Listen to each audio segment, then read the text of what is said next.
Marcus, welcome to Succession Stories. We talked off air for a bit, a couple of times. And what struck me when we met was not only your story and how compelling your story is, but something you said, which is it isn't about being a business owner for you. It was about being the owner of a business. And I think that's a core part of your success and something I talk about with my clients that they should aspire to do. So I'm so excited to be with you and talk about all of your learnings related to that. Oh, Laurie, I'm so excited to be here. Thank you for this opportunity. I'm excited to just give some actionable advice today, and let's take a deep dive. Let's have some fun together today. Yeah, let's do that. So why don't we start with the business? What was the business? You were the founder. How did you get into it? So this is January 17th of 2005. I started my biggest business up until that date. And it was called Magnum Nutraceuticals. It was a sports nutrition company. I loved sports nutrition. I really followed my passion. And I really believed and listened and obeyed and took action on the books that I was reading, the Tony Robbins teaching me, follow your passion. Start a business that you're so excited about. So before that, I was running, I had 3 supplement stores. And before that, I was selling supplements out of my bedroom. I am like the true small businessman who took one small step, and just kept moving forward. But Magnum, when I started in 2005, I knew this was my vehicle. I knew this was the big one. I loved it. I sold supplements, I sold health, I helped people get healthier and happier and experience more out of their lives through fitness.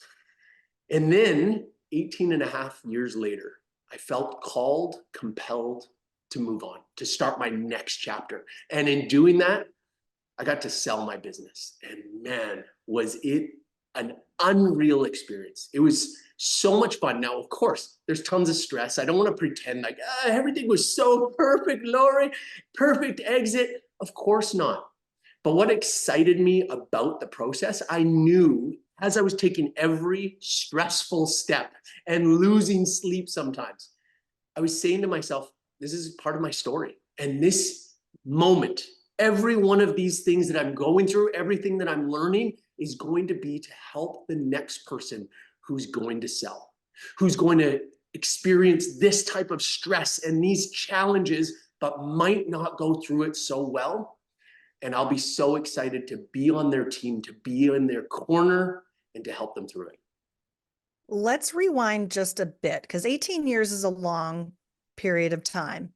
What is that saying that you were, you were an overnight success? It just took 18 years, right? Everybody can say that. I think we all feel that way. And it is a long path as an entrepreneur. You clearly had the stamina and you had a success trajectory to get as far as you did. So just take us a little bit along the way with you. You built a team, I would imagine. How many folks at your peak? How big was the company? I ran such a lean, mean team. It's true. Like I looked for really great high achievers. And I think that's so important. I think that's something that's overlooked. I think people talk about how do you hire, who should I hire? But so often, and I did this for so many years as an entrepreneur, I hired out of desperation. Like I need somebody right now there's a life, the body with some life in it. Come on in.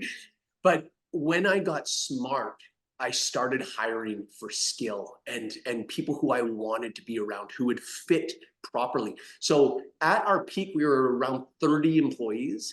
And when people hear the numbers that we were doing, they were like, you got to be kidding me. You are running with 30 people.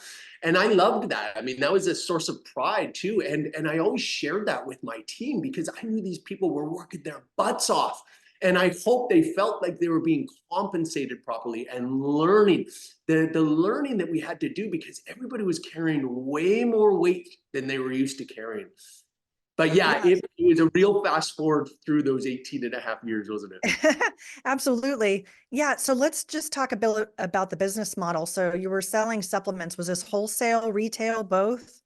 Yeah, mostly to retailers, so wholesale, and we were selling into over 100 countries worldwide. So today, Okay. I'm Magnum in something like 120 countries across the planet, and that was really exciting for me. I mean, one of my favorite things was to see our labels in Portuguese or Russian. That was before there was trade embargoes, by the way, or just in all these different countries, and I thought that was so cool. And I would, especially with the social media, people reaching out to me from countries all over the planet going, your product changed my life. Man, that excites me. Yes, I think for anyone who might be curious to see your photos, I got to say they really probably did help not only give you a great brand identity, with your company, but wow, right? I was really impressed. And I'm going to come back to that when it comes to the sale and sort of separating that identity. But for now, you built a brand, you built an identity, you were the face of the company in a lot of ways, right? In terms of the physique and the lifestyle and your stories you shared. I think I saw on one of the websites your workout routine, and how many hours a day you're in the gym and all the things that you eat or don't eat. And you put it all out there, and you had a team of 30 people. I think I read too, correct me if I'm wrong, from a revenue standpoint, again, this is maybe at your peak, 170 million in revenue. Is that right? Talk about the number that I love sharing with people is that we went from 0 to 170 million in global sales of Magnum Nutraceuticals. That was a Amazing. pretty exciting feat. And That is yeah, it is an amazing feat. And so e-commerce was a big part of that. And you built a scalable business. Let's talk about building a scalable business for a minute, because a lot of folks want that. It's the ideal, right? Or we can't all be Netflix where we have a recurring revenue type of business model. But I'm guessing there was something inherent in your business model where perhaps you had subscriptions or some mechanism for reorder. Is that true? you know what's wild? Laurie, I love this line of questioning, by the way, because I think we're about to get onto something that plagues most entrepreneurs. And this was a true turning point in my business, is where I had to start realizing that if it's just on my shoulders, meaning, hey, all the hard decisions, no, that has to go through me. Whoa. Everybody talks to me, but hold on, then we are capped at what Markus is capable of. And with all due respect to all the brilliant entrepreneurs listening right now, that is a small mindset and a small cap. And as soon as I started empowering the people around me, which meant I had to have the right people around me, and then empowered them. And I would love to talk about empowerment in a moment. But that was the major turning point, because when you talk about scalability, well, there is no scaling Markus Kaulius. Markus Kaulius is a finite man who can only handle so much. But a team, ooh, now we're talking scale. And I think this is a big moment for a lot of entrepreneurs to say to themselves, hey, I can't do this all on my own. I have to give up some power to have the people around me make these big decisions. And one of the greatest pieces of advice I received, or I learned during that time, was recognizing that I will make mistakes. Meaning, if I'm going to empower all these other people to make those big decisions, I have to accept that they will make mistakes. So not to go, you have one chance and you better not screw it up. And if they make a mistake, yank the power from them. No, there's no empowerment there, and there's no growth there. So I talked to them and I said, listen, you will make mistakes. I want you to do your best not to, and research and make the plan and study which way are we going, and then commit to it. And if you make a mistake, you show me what you learned. Don't point fingers. You start pointing fingers at other people, that means you learned nothing. But if you take ownership of it, show me that you learned, I will give you even more power to make the next decisions. At what point in that 18-year span was it a turning, what did that turning point happen, that you surrounded yourself with not just yes people and people who were coming to you to make the decisions and put out fires? Was it half the way through or more like 3/4 of the way through? Laurie, I love that you're asking this question because it shows how human I am. It was like 15 years in. Okay. Yes, I was so slow to learn that lesson, beating my head against a wall, wondering why we weren't growing. And then finally, everything turned around when I started to empower. Amazing. Do you think that the sales inflection and profitability inflection happened around that time also? No question. The sales started going up. But what's most exciting to me about that is it opened up my life to do more. It was at that point where I started to become more than just the business owner, but I got to be more of an investor in other people, in other businesses, in other entrepreneurs. I started seeing opportunities out there. I started to get to go on vacation for more than just 7 days at a time.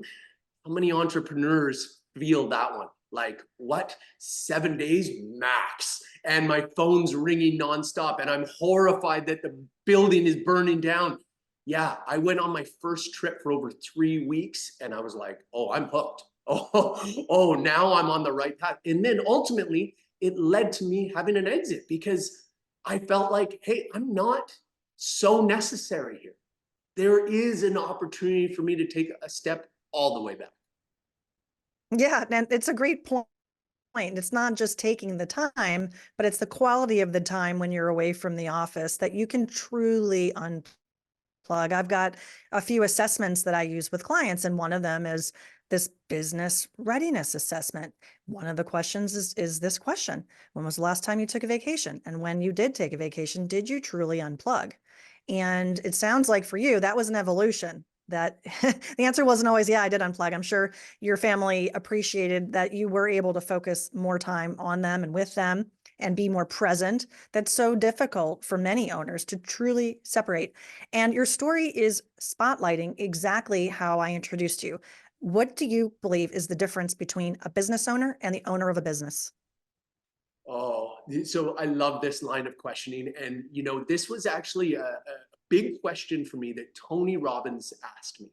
And he really challenged me. And man, what he said is, Marcus, are you a business owner or a business operator? And the litmus test was truly talking about that vacation. If you go away, are you worried nonstop that the building's going to burn down? Do you have to be checking your phone, your emails constantly? And the truth was, yeah, I was a business operator, even though I wanted to be an owner. And I want to say this: if you are a business operator and what I'm about to say, you go, yeah, that's me. There's nothing wrong with that as long as you know it and you're okay with it. For me, I was not okay with it. I wanted to be a business owner, but in every way, I was an operator. And what it actually meant to me is I was in prison. Because what that means is I couldn't go away. I couldn't leave the phone. I couldn't do these things. So I put up these walls around me to trap me in. Now, for those of you who are there and you're going, oh no, am I in prison too? Hey, some of us like that prison. For years, I loved it. You've got all the toys, you've got money, you've got a great salary, but yeah, you've got to show up every day and lock yourself in the prison. So when Tony asked me that question, that's when my mind started to open up and say, well, I'm not going to be a prisoner anymore. So if I need to get out of prison, what will that look like? What will I have to do? What steps will I have to take? What habits will I have to create? What habits will I have to drop to get myself out? And that's what happened. And then the doors opened up and I was free to go.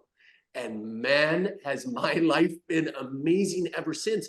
And it really excites me to help others discover exactly this, because there's so much freedom, there's so much peace, there's so much joy, there's so much bliss, there's better sleep at night, there's more connectivity, there's more presence, there's so much glory in this next stage. It's not for everybody, but if it's for you, man, if there's anything I can do to help serve you and get you through this, I'll be excited to be part of that with you. I think you're sharing your story is a big part of that, Marcus. A couple of words you mentioned, I just want to double click on because they're making me laugh. In the same, call them sentence, right? We talked about prison and we talked about freedom. And for many business owners, they are working in the business, right? They are the operator. And so what I like to ask them is, is your company an asset or is it a job? And everything you described about that feeling of being so controlled by your company and you're tethered, right? Feels like prison. That's the job, right? You got to show up. You got to go to work. You got to put food on the table and keep the lights on, not only for your family, but for all your employees.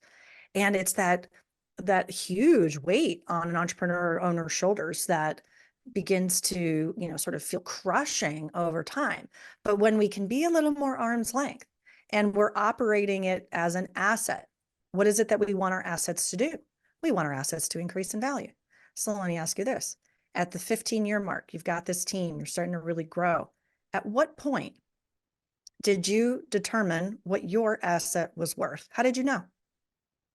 Oh, man, this is so good. By the way, Laurie, such wisdom you just dropped. Everybody, rewind this back 2 minutes, re-listen to what Laurie just said. It is so good and so valuable. And these are critical questions to be asking yourself as an entrepreneur. There's not a right or wrong answer here, but just as long as you know and you're good with your choice, your path. So for me, yeah, I was able to put a value on that business at 15 years, but here was the biggest problem. The value went down dramatically if you remove Markus from the equation. Because just like you said, I was the business. And I heard that literally almost every single day. No, Markus, you are the business. You are Magnum. Look at the boxes. Look at the ads. You are there. You are. It is Markus. People would sometimes call me Magnum accidentally, thinking that was big. So that and I know there's so many entrepreneurs going, oh my goodness, that's me. Everybody knows that I'm this guy. I'm the air conditioning guy. I'm the locksmith guy. And again, that's fine as long as you are good with it. And just having that conversation with yourself, going through these questions, if you're good with it, you're going to actually go, actually, I feel great with that. There's nothing wrong with that. For the first 10, 12 years, I wouldn't have had it any other way. I loved it. You go ahead and call me Magnum. I am Magnum. I wanted it. But then there was a turning point for me. And so it's good to check in on this every couple of years to go, am I still good with it? Because we age, we change our priorities. We might want to start a new chapter in our lives. And that was so important to me. I wanted to try a new adventure. I find myself, I'm reminded when I was an actor when I was younger. I loved acting. I loved being on stage. I loved being on camera. And for me, it's like playing the same role every day for 20 years. And yeah, it was a huge hit. The TV series went crazy and everybody knew me as that character. But I'm like, you know what? I'm tired of playing a cop. I want to be a robber for a while, or I want to be a doctor or a lawyer. And that was, for me, this new chapter. I'm like, you know what? I'm going to try something totally different. And that excites me so much too, because it's like the world is so open to me for whatever I want out of it next. And I will be successful because I'm going to put all of my heart, all of my soul, and everything I've learned for the last 25 years into whatever I do next. Amazing. Identity is definitely part of your narrative, right? It was your picture on the box and everybody's, they even were calling you Magnum, excuse me. My son's middle name is Magnus. So that's what I was thinking. And by the way, and if anyone wants to Google, what does Magnum mean? It means strong. It's a very strong word, and that's what it means at its core. So you were producing, healthy bodies, healthy spirits through the business and for you and your team. Now, you've reached a point in your story where you're telling us, hey, at around 15 years, I'm feeling a pivot here, right? Business taking off. I've got a great team. I'm starting to feel like I can spend a little more time out of the office, more time on the business, not in the business. So here's the question. Here's the big question. How did you then think about selling? Did you approach buyers? Did they approach you? How did that all happen? This is good. This is good line of questioning right here, because I think a lot of entrepreneurs are perking up right now. I had a brokerage that had been sending me really impressive magazines every month for the last 3 to 5 years. And I was really impressed with them. And I'm one of those guys who really respects businesses, who goes above and beyond. And this magazine that they produced it was good quality. Like it was a good quality magazine with really good insight into being a small businessman. And once in a while, I'd flip through and I'd read the articles. So when my mind said, hey, what if you were to sell?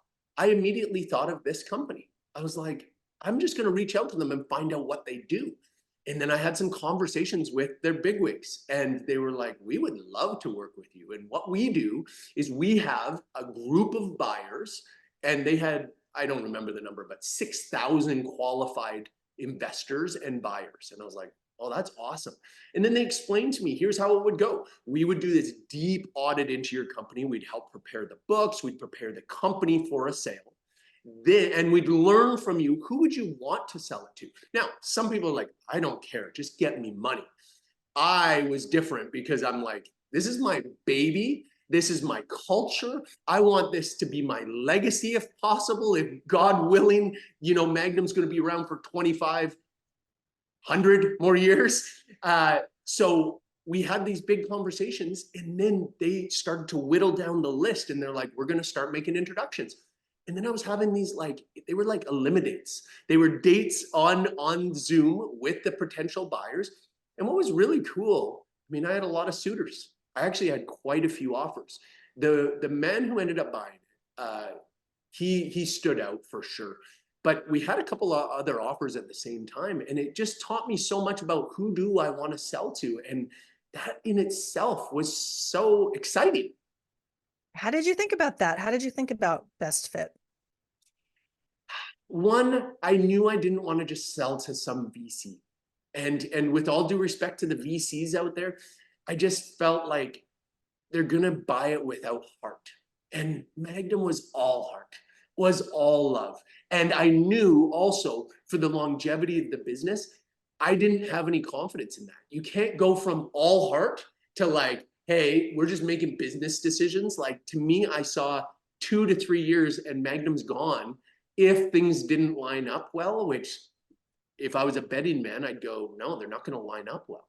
So I found somebody who was like, no, I want to take what you've done and I want to take it to the next level. Essentially, what I was offering is this company was in amazing shape, always growing. Everything was spectacular, but you've got an owner who's not interested in running anymore. Call it exhaustion or whatever you want, or fatigue. But I was done my journey there. And someone came along, Bill came along, and he said, listen, I would love to take the baton and I'm ready to sprint. So give it to me. And that's what happened. Did he want to run it as an operator like you were?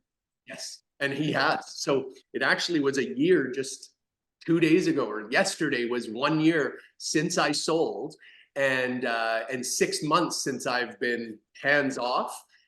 So it's awesome. And he just told me about some huge new plans. There's a chance that Magnum's going to triple, quadruple, and 10x real soon. And that excites me so much. Yeah, congratulations on that anniversary. That's a nice milestone. Tell me a little bit about the transaction. I know you can't go into too much detail to reveal confidential information, but just, from a structure standpoint, was this an asset sale? Was it an entity sale? Oh yeah, great. This is great. And this is where I'm going to encourage everybody to talk to other people who've sold businesses, talk to mentors, talk to other businessmen who you respect. It was unique. Yeah, we went through a whole bunch of different angles, and how we actually ended up structuring it was, I don't want to say it was complicated. I don't think anybody would say it was easy, but like there were different types of loan structuring, payback structuring, the works, like everything went into this. And one of the things that both Bill and I do when we're in negotiations and when we're having these conversations, this is how I like to do business. I like to lay my cards out on the table and go, hey, can we find a win-win? And there were times where Bill was like, well, I need this. What can I give you in return? And I say, okay, I'll give you that. In return, though, I would need this. And you just massage it. I'm not the kind of guy who likes to go in and be like, let's butt heads and I need to win. The only way this is going to be a win is if I win. I'm a big fan of a win-win situation. That's not for everybody, but that's my style. And so was it important to you to have a pretty sizable percentage of the purchase price cash at close? Was there more put into an earnout that was paid over time? Can you share any of those transaction structure elements? Yeah, absolutely. And again, this is where I would encourage people, if they're going down this road, increase communication. Because I communicated everything to Bill. I'm like, I need this much upfront. I need it. I need it to pay off this and to go and do this because I want to do this next. And I've got this going on. So this is the number I need. How can you get me here?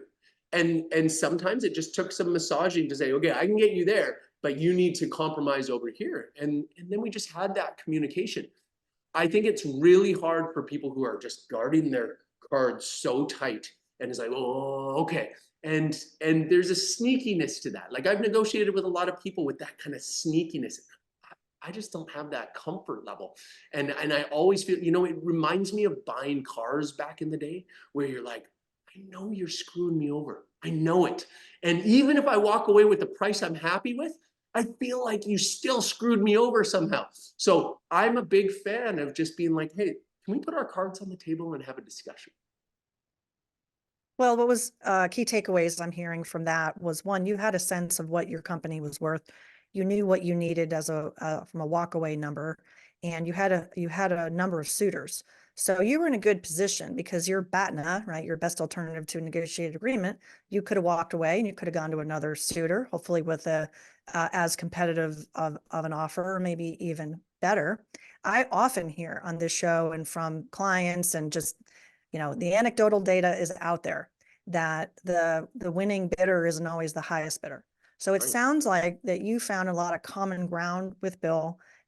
He liked what he saw in terms of the total package, and you liked what you saw in him from a next, call it the next generation leader. It's not an age comment. It's just more of that baton, the baton handoff comment. So again, back to the fit, he was really a good fit for what you were looking for in the business. And also it strikes me that, just to talk about the process for a second, because for me, as a intermediary, broker, whatever we want to call the role, someone who makes introductions for buyers and sellers. In your story, they made the introductions, which was great, and they let you guys kind of take it from there. Now, maybe they were helping from the side. I'm sure they were. But that's another mechanism of finding the win-win, because you were at the table with Bill, across the table with Bill, and then eventually you're on the same side of the table with Bill, right? Probably didn't feel like it was so much of a negotiation as opposed to refinement. Let's get to the right paper. Let's just paper this thing and let's move on. So I really like that about your story. You've alluded, Markus, a couple of times about the life you want to lead, after you left your company, and you probably started thinking that way even before it was your last day at work, right? So I want to talk about legacy. I want to talk about how you determine the legacy that you want to leave for Magnum, and then also how you are creating that now, especially with the launch of your new book, which we want to talk about, called Play a Bigger Game, and everybody should grab a copy of it. So yeah, just talk about legacy. Thank you, Laurie. I felt called to write this book. Truly, I felt God say, you're going to write your story now. And I'm so excited to share this with the world. That's the book, by the way, Play a Bigger Game. And it's the 7 universal principles to experience true fulfillment and to win at life.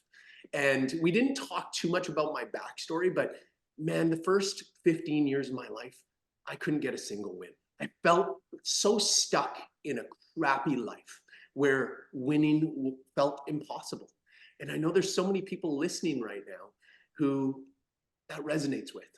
And I want you to know that if you pick up this book and you read it and you actually do the challenges that I give you, because I give you truly actionable advice, because without action, nothing is going to change in our lives. So I go through everything I did, the mindset techniques, the perspective shifts to change my life radically. But then I ask you to do these challenges. You have to take action on this stuff. If you take this action, your life will change. And that excites me so much because I love helping people make the changes they want to change, live the life they want to live. And succeed and win at life. And I mean, in all areas. This isn't just about finances.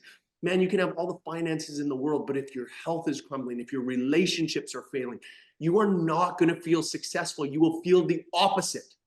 So I just want people to appreciate and understand that if they go into this, you're going to be radically changing your whole life. And I want to be on your team. I'm on your side. Reach out to me. Reach out to me on social media. Reach out to me at playbiggergame.com. And I want to be your cheerleader. I want to support you. If I can mentor you somehow, I would love to do that. That's part of who I am. That's my DNA. And that's my legacy is I'm here to help the next generation of entrepreneurs. And again, just like you said, Laurie, this isn't an age thing, but it's that whoever's coming up next in the entrepreneurial field, I'd love to support you. I'd love to help shine light on the path that you're on, that I might be a little bit further along, and I can show you what steps to take, how to avoid some of the pitfalls. And man, that's how people get ahead much faster. And one thing I want to mention about the book, it is available right now for pre-sale, and it's on Barnes & Noble and Amazon.com and all those. But if you do buy a copy, go to playbiggergame.com/book, register the book. I'm going to give you some freebies, but I'm also going to give you some big opportunities to win. Trips to LA. I've got a big conference in July of 2024 to launch the book, but I'm bringing out some amazing speakers.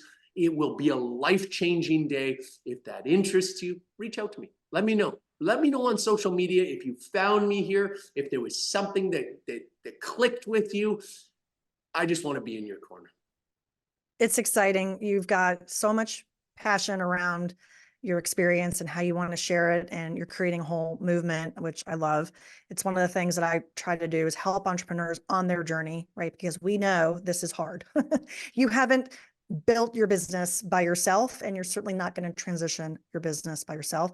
And a big part of today's conversation, just to spotlight it for a sec, it's been about building value, right? And building value, it's also been about letting go, and the personal identity shifts that you've had, the business transition shifts that you've had, amazing experience. You've given us a number of ways to reach out to you, which I very, very appreciate. So we'll make sure to put that in the show notes. Markus, I ask everyone if they have a favorite quote or something that inspires them about entrepreneurship. I'm sure you have many quotes. Is there anything top of mind that you'd share? Oh, yeah. Let me try and think of my favorite quotes. It's so funny because you caught me at such a special moment. There's so many quotes that I've got, by the way, in the book. So I'm just going to pull up. I'm going to pull up one of my favorites real quick here. By the way, Laurie, will you share yours? I know you ask this all the time, but I bet very rarely does someone say, Laurie. That is true. People really ask me. I find myself quoting "Begin with the end in mind" a lot, which is a Stephen Covey reference. And a Lily Tomlin quote, if we all appreciate Lily Tomlin, the comedian. The road to success is often unpaved. So good. So it's about the journey, right? And I think for those of us who are trying to, quote unquote, figure it out, we're not going to have all the answers. It's okay. Actually, you know what? Fun fact. The number one by volume, when I ask everybody, now at the time of this recording, I've released 154 episodes. I've recorded probably 160. The number one quote, do you have any guesses as to what people have said to me, what their favorite inspirational quote is? It's going to be one of the typical ones. It's going to be obvious once you've said it. Please. Yeah. Yeah, it's not the real name of it. The speech was not this name, but if you Google it, you'll find it. It's called "The Man in the Arena" by Teddy Roosevelt, one of the American presidents. And it's a favorite of entrepreneurs. And it's basically about being the man in the arena means rolling up your sleeves, getting punched, getting kicked, but you're doing the hard work of the hard work. And critics be damned. That's the number one people tell me. Isn't that amazing? Doesn't that say something about entrepreneurial experience? Truly. And that is the entrepreneurial experience, isn't it? So I remembered, it's funny, it's not even the quote that I was pulling up in the book, but my favorite quote right now is from Rory Baden. And it encapsulates what I'm doing with my life right now. You are most powerfully positioned to help the person you once were. And I love that because everybody has a backstory. And so many of us think that the stuff in our backstory, the baggage, the negative stuff, the sad stuff is what disqualifies us from getting ahead, from being successful, from being a mentor, from helping others. But the truth is, it's that stuff that actually helps us to be helpful the most. Because there's other people going through the exact same stuff. We all think our baggage, our crap is unique to us, and it's not. So many people are going through it, but so many people won't go through it as well as you are going through it. So chin up, shoulders back, and say, hey, I went through this. I'm owning it. Has anyone else gone through this stuff and is struggling? I can help. Maybe even if I'm just one step ahead of you, I can go, hey, the next step, this is how it works. This is the trickiest part.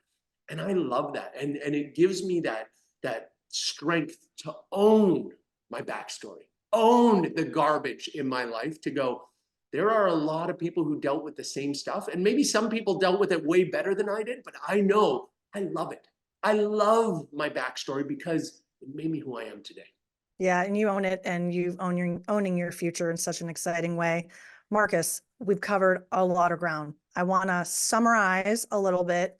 What are 2 to 3 things you want every entrepreneur listening to this episode to take away?